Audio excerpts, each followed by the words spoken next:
Scott Pruitt, the head of the Environmental Protection Agency, is frustrating the science community by rejecting long-standing climate change research. A statement by Pruitt came on a day that the temperature in the district was more than 20 degrees above the seasonal average. Though the cherry blossoms were initially scheduled for their earliest peak bloom to date, today's cold snap is causing the National Park Service to push the dates back to March 19th through March 22nd. A Virginia man is facing abduction charges after attempting to capture his female Uber driver. Police identify the rider as 26-year-old Harpreet Sandhu. The driver says she picked up Sandhu in Woodbridge, Virginia before 1 p.m. She asked him to get out after he admitted to carrying drugs. He refused and asked her to drive to other locations. Police found the Uber with Sandhu inside and arrested him in the Minnieville area. Sandhu is also being charged with the intent to distribute marijuana and narcotics. The Bender Jewish Community Center in Rockville, Maryland is increasing its security after receiving its 6th bomb threat of the year on Tuesday. Quincy Tickner has more. Early Tuesday morning, an emailed bomb threat prompted immediate action at the Bender Jewish Community Center. The community center did not let the threat disrupt its weekly operations. The increase in threats has prompted the Jewish community to push for an updated security system. The center released a statement on Tuesday that highlighted the need for communal support.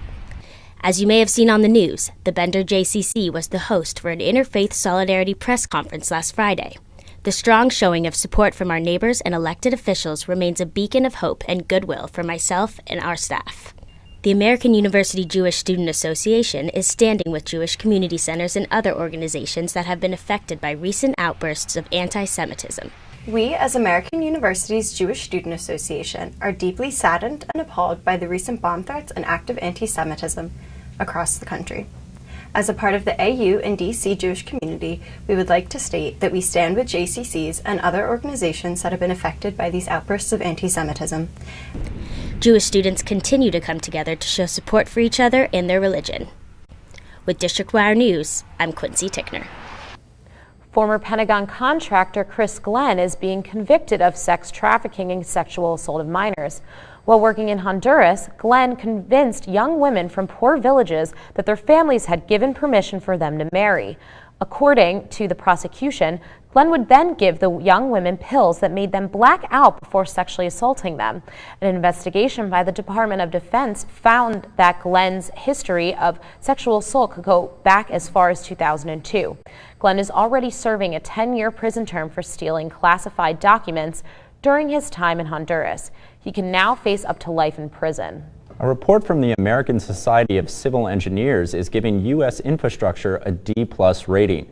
The near-failing grade from the ASCE is a result of aging roads, highways, and airports, which are experiencing peak congestion more and more frequently. The ASCE estimates that the cost of repairing all of the nation's infrastructure would exceed $4 trillion. That's $2 trillion more than is currently budgeted across federal, state, and local governments.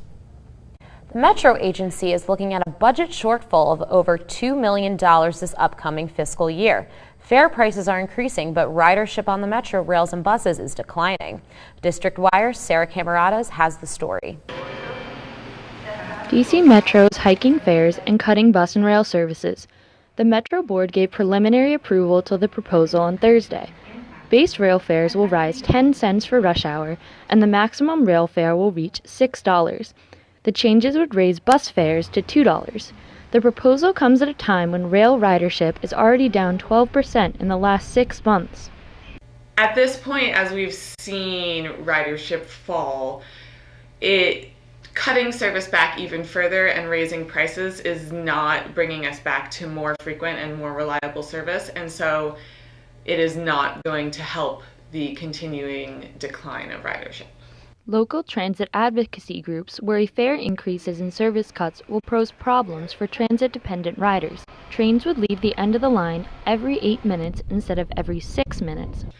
For those folks who are dependent on transit, it's going to be really a struggle and really a burden. And for choice riders who have the option to instead get on a bike share bike or take an Uber pool or any of those things, yeah, we will see ridership continue to dip. If the board approves the plan, the changes will take effect July 1st. We need to come together and decide to create a dedicated funding stream for Metro like other places in the United States have.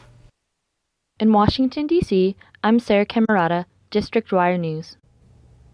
The chair of the D.C. Youth Corrections Officers Union is guilty of embezzling over $180,000 from the union. During her time in office, the union's account fell from a balance of nearly $50,000 to negative $90,000. She's eligible for up to 20 years in prison and is being convicted of wire fraud. The sentencing is scheduled for June 1st. Montgomery County officials are going to pay $45,000 after arresting a freelance photographer videotaping police in 2011. The photographer, Manny Garcia, says officers violated his First Amendment rights. Officers grabbed him, took his camera. The police also disposed of the video card. Garcia was suspended from working at the White House pending the outcome of the lawsuit. The case is expected to go on trial in the month. Next on District Wire News, Donald Trump is facing another lawsuit, this one involving his hotels and claims of unfair competition. We'll have more after the break.